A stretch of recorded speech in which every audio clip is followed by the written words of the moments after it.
3.9. This is the economy is too complex to be planned, and efforts to do so will only hurt it, right? We're lying to ourselves if we think that we have all the information, because truth be told, there is so much information dispersed among every single individual that no one person could ever be able to make all of the decisions, right? So it's much better to plan the economy from the bottom up as opposed to the top down. So when we're no matter what economy you're in, whether you're in a centrally planned economy, if you're in a market economy, if you're having the government make all of the decisions or people make all of the decisions, in any case, you're going to be asking these questions, right? You need to be asking, wait, hey, what are we going to make, right? How are we going to make what's made? And then after we make it, who's going to get it, right? So depending on your economic system, your answer to these questions are going to be different as to who answers them, right? If you're in an essentially planned economy, it's going to be the government answering all these questions, right? If you're in a market economy, it's going to be people answering all these questions, right? Your thought process as to who you care about when you're answering these questions may change, right? The people who not only get to answer these questions, but because it's those people answering those questions, their decisions may be different than people in another economic system, right? So it matters not just who gets to make these decisions, but also what are they going to choose, right? And how may that be different than other economic systems? So the first and most basic one we want to look at is the traditional economy, right? This is the one that we used for a large part of our history, right? We just did things because we did things, right? We did things because that's how the people that came before us did them. There was, how are we going to do it? Same way we always have. Who's going to get stuff? The same people who always have, right? It was largely just, tradition, right?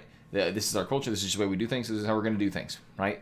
Which then means that, if you're just doing things the way they've always been done, then you're really not going to have that much progress, right? You're really just going to be living the same lives as those that came before you. And while you may be able to survive as long as they will, you're not going to be able to survive any longer, right? You may ask that, I have up here that they're barely asked, but, maybe people do ask them, right? Maybe a little kid saying, how are we going to get food? Oh, we will get it from the river, child. Don't worry. Okay, you just do it the way you've always been done. Yeah, everyone already has the answers in a traditional economy, as opposed to the other type of economies we're going to look at now, where we don't have the answers, but we have a certain group of people that are going to be answering those questions. So, one thing that sucks about the traditional economies is that you don't have any economic growth, right? All you have is the same way that you've done things, so you may not be able to be improving, right? So the good news is you can know what's going to be happening every single day, right? You're going to have to go foraging. You're going to have to go and do the same thing that all the generations before you have done. But because you're doing the same thing that all the generations before you've done, you can expect to live as long as they did, right? You're probably not going to live that long, right?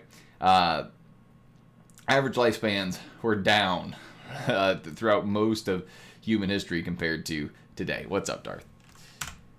So if we look here, what happened around 1750? All right, well, we had this just explosion in trade as more and more of the world became a market economy. All right, we go from just being farmers everywhere to now we're going to have some industrialization, and we're going to have some people really getting into specializing and relying on trade in order to, they're not going to be able to produce, not producing everything on their own, right? They're now trading to get it, right? So look at all of those events that are happening, all those inventions as well, you can see that are happening after 1750. There are some inventions before, right? There's the invention of the plow, there's some irrigation, and the year was at negative 5,000, negative 4,000, right? 5,000 BC, 4,000 BC. Looks like pottery was in 6,000 BC. The first agricultural revolution was in 9,000 BC. That was so long in between innovations and inventions. And then you hit 1750 and they're just all following up each other, right? I will say, this line for 1750, it looks like it got misplaced, I will admit. It should be more right here. If you can see my cursor, it should be more right here because you can see this little hash mark here that's supposed to show 1500. 1750 does not come before. I wonder if I can move this. Hold on, this may have just been because I copied this slide from another professor. It may have just gotten a little bit messed up. Ugh. So we'll just move this over here. There we go, fixed it. Okay, must have gotten just lost in I don't know. Maybe his was a different resolution than mine. But you can see how, there's so many inventions that came after, right? We hit this amount here and we just take off. Yeah, and we have all of these inventions. And that's largely because we left those traditional economies, right? So when we say traditional economy, we just mean, people really just subsisting, doing things the way they've done, right? Maybe based agriculturally, right? Where you're just, farming. If you want to have, food, you're going to get it yourself the same way you've always gotten food. You go out and hunt, you forage. If you want to get clothes, well, it looks like these people, they solved that problem by not wearing very many clothes. But they largely, they made their clothes themselves. There wasn't much trading, right? And then we get to command economies, where we're going to hire some people. We're going to hire them to solve all these problems, right? We're going to have some great wise person decide what's going to get made, how it's going to get made, and who gets what's made, right?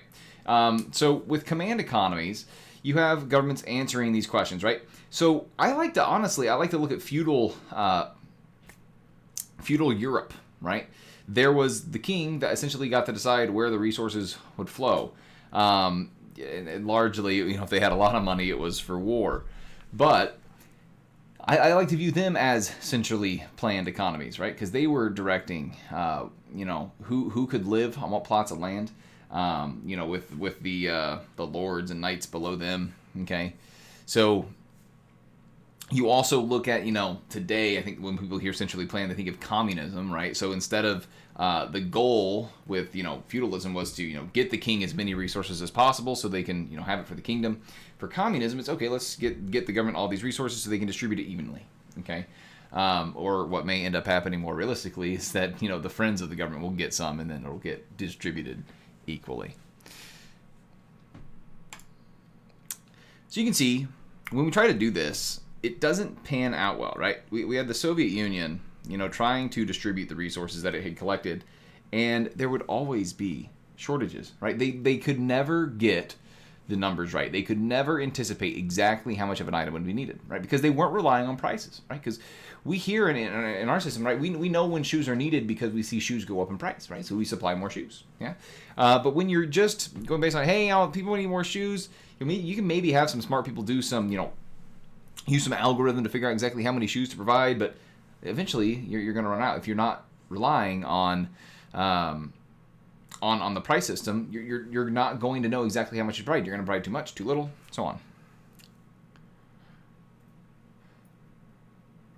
Yeah, and even here in the States, right? We have we have wartime powers that are given to the president, and we saw this during World War II as well, where here we had Trump, essentially forcing companies to make PPE, or they would face some consequences.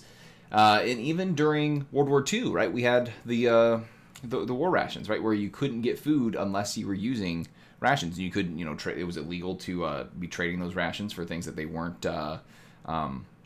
coined for. I say coined, printed for. So you can't anticipate exactly how much is needed, right? There's no one group of experts that knows exactly how much to provide. It's individuals acting in their own self-interest, right? This idea of the invisible hand, that's what's going to enable us to have the most of a product available to those that want it, right? For that given price, right?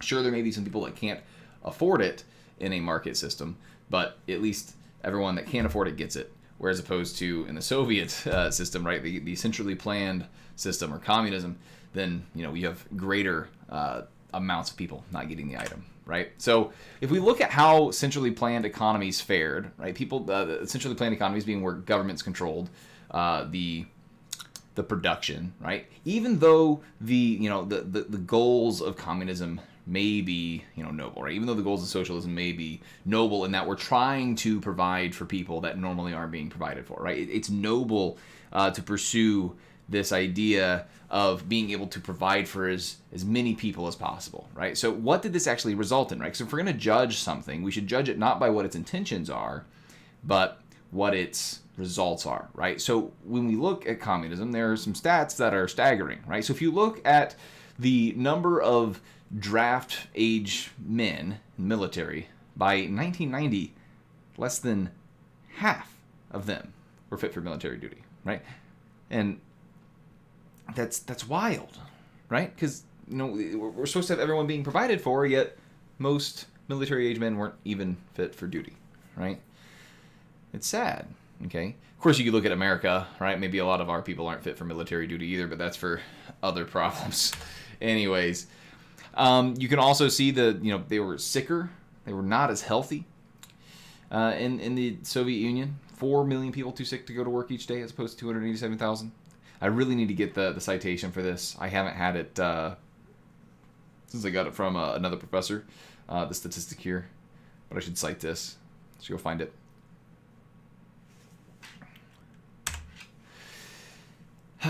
And sadly, infant mortality is something that we use to measure how healthy a society or how easily accessible hospitals are. So in 1971, infant mortality rates in communism, in communist Russia or the Soviet Union, were about 23 in 1,000. By the time we get to 1990, the infant mortality rates had increased. Right? It's sad, it really is. So they have not just halted in their growth, but have also regressed. Right? There was a regression. Right? So by them trying to plan everything, going from a market-based system to trying to plan everything, actually decreased their prosperity. Right? It took away from their prosperity. It took away their growth. Yeah. So the pros are, yeah, sure. I mean, it is, everything's turning on a dime, right? You can get things done relatively quickly. Yeah. You don't have to wait for prices to change. You don't have to wait to see, okay, the price went up, but is it going to come back down? I don't know. There's no taking a risk. You just do it, right? The resources are yours if you're the supreme leader. So you just go and you enact that change, right? But of course, you can't do anything unless you're that supreme leader or connected to that supreme leader, right? You have to do what you're told. Of course, there's no incentives, and we know that incentives matter so much, right? We know that if people are permitted to keep what they produce, they're going to produce more. We also know that, when people are permitted to keep what they produce, it's not just they're going to produce more, they're also going to take care of their resources.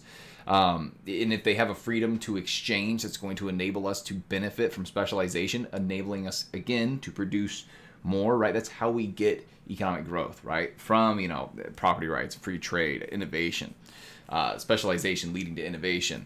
It enables us to produce things at a much lower cost, but instead we're producing things by how someone thinks they should be produced, not how everyone on their own decision-making thinks they should be produced, okay?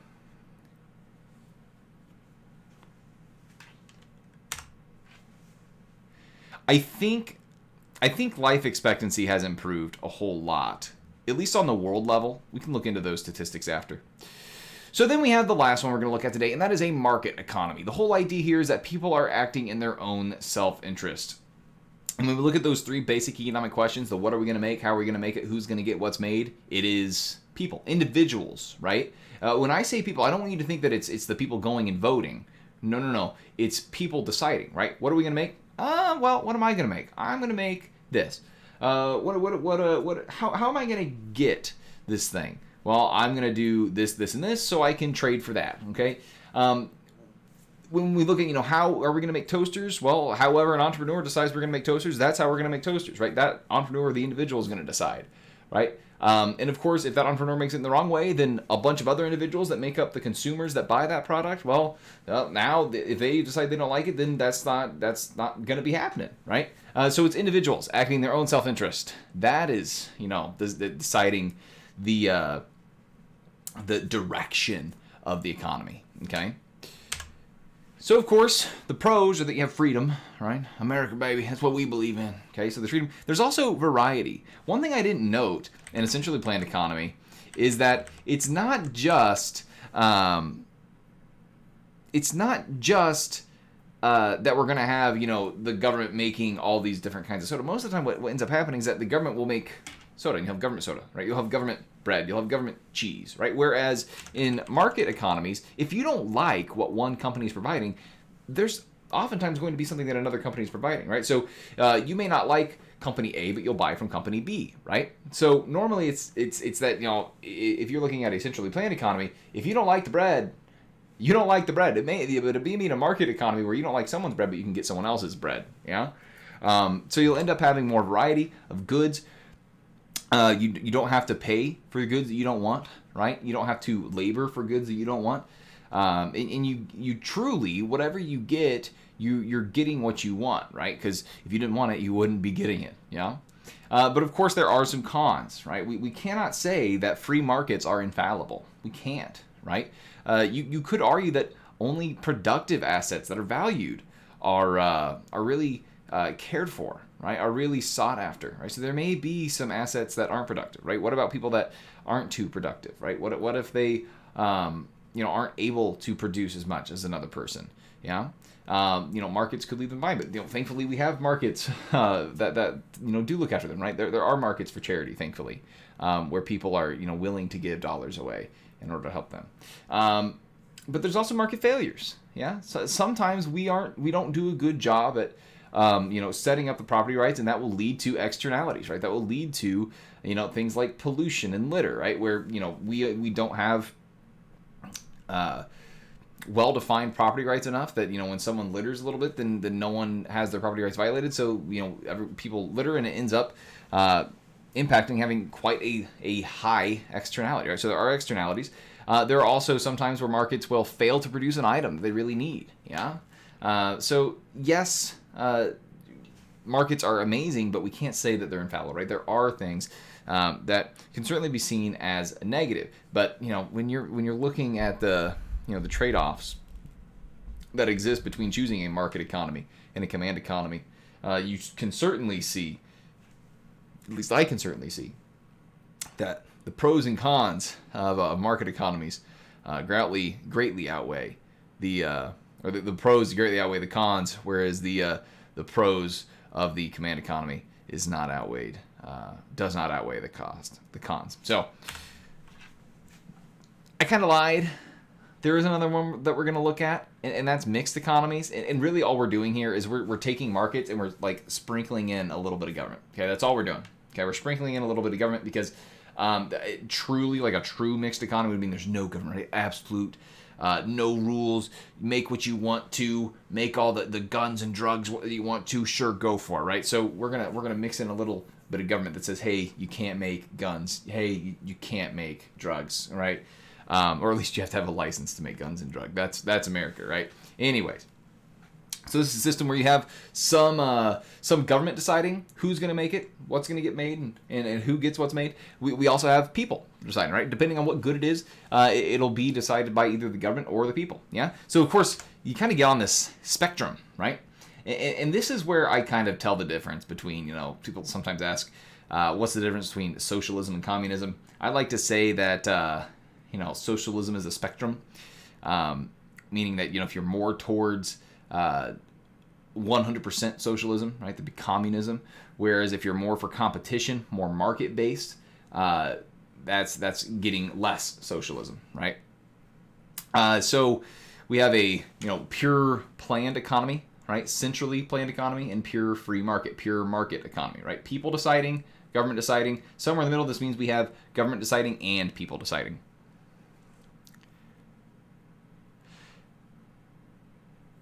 Choice can sometimes be a fallacy in the market economy. Yeah.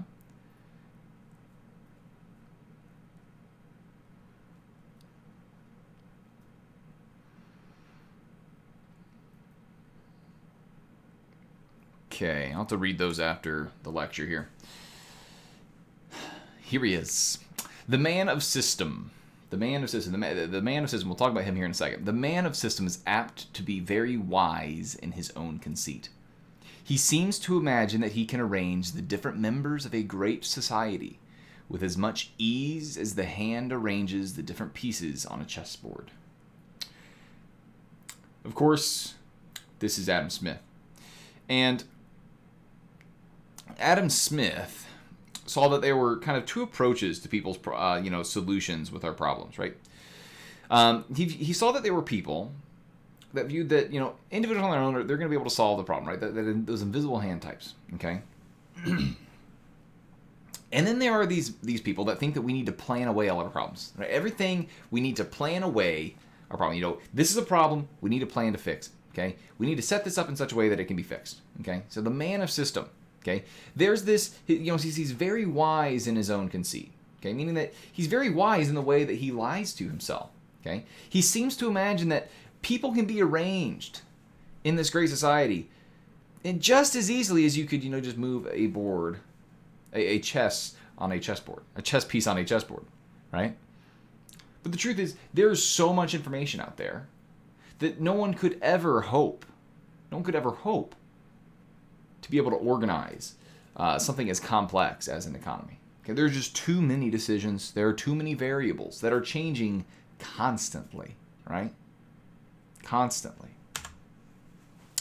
Hayek wrote this book called The Fatal Conceit, where he kind of outlines his assault on socialism and why centrally planned economies can't be successful.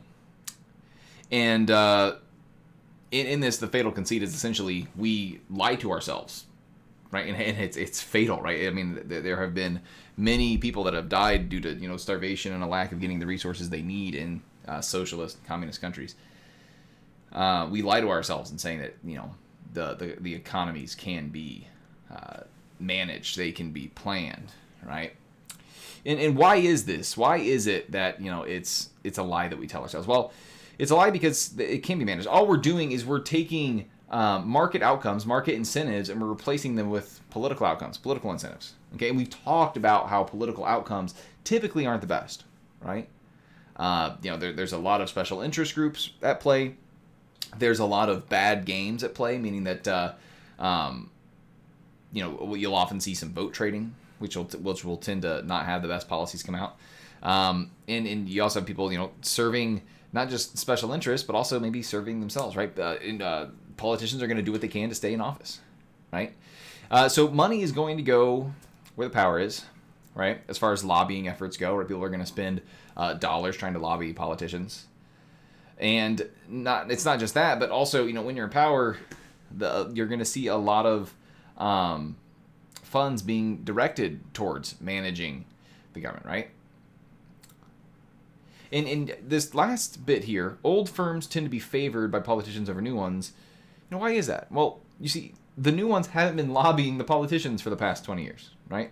So you're going to see some stifling of production, or some stifling of competition as well, okay? So instead of having supply and demand be what people use to make the decisions they do, it's instead people making actions in regards to, okay, what are the political rules that I have to follow, right? What are the subsidies that I can qualify for? What are the taxes that I can get away from if I do this, right? It's not, hey, what am I going to do that's going to be able to produce the most for the lowest cost? It's what can I do to pay the least in taxes, to get the most in subsidies, or so on, okay?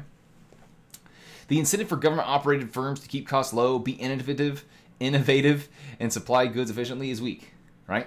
Why should you worry about keeping your costs low if ultimately you're going to be able to stay in business, right? If you're a government-backed company, why should you worry about keeping costs low, right? If you're going to be the only company because you're a government-backed company, why should you worry about coming out with a new product people are going to like if they have to buy your product anyways, right? There's no incentive, right? The incentive structure is not there, okay?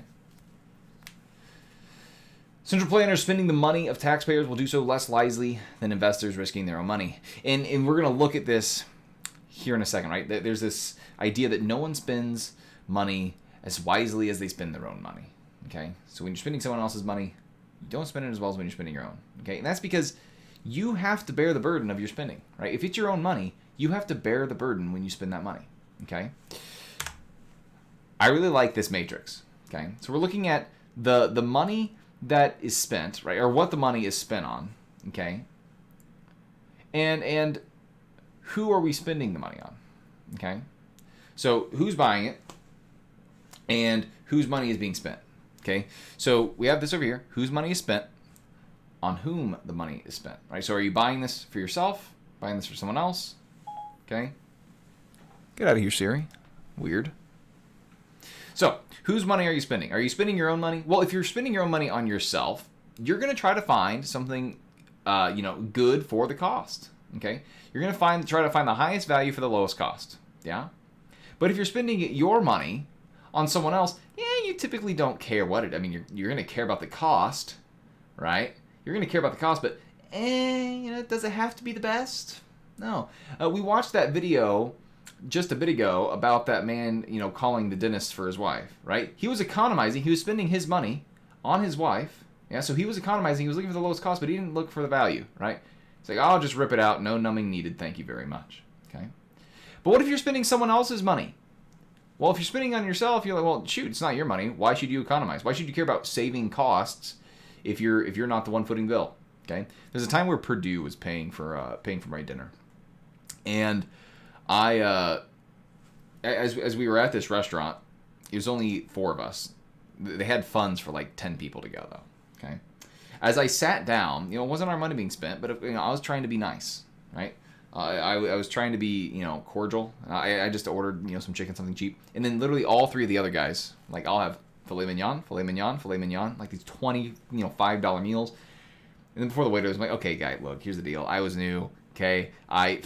Just give me the filet mignon, right? We weren't spending our own money, so we weren't trying to economize, right? But we were trying to find the highest value, right? We wanted the best thing, but we didn't care about the price, okay? Now, if you're spending someone else's money on someone else, you don't care how much you spend. You don't care about the value, right?